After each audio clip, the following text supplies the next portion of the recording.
huwa unaomba nyumbani kwako, na huwa unaenda kwenye milima maombi ambayo sio dini wala dhehebu, ili uchochee hicho ambacho Yesu amekupatia. Huwa unaenda kwenye milima ya maombi.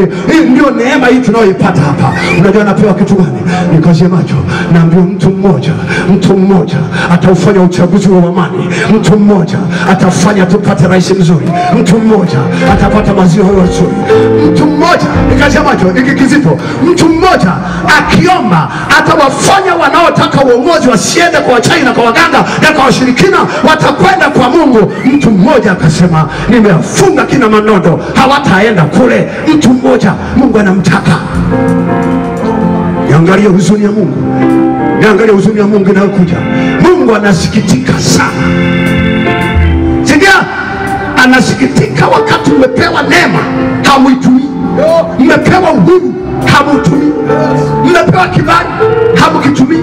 Siko nchi hawana uhuru wa kuimba na kuhubiri kama hivi, unajificha.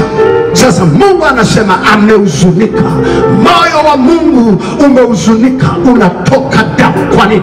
Nikazie macho hili sasa. Wazee muniombee, nasikia kulia machozi, nasikia kulia machozi. Nikazie macho, nasikia kulia machozi.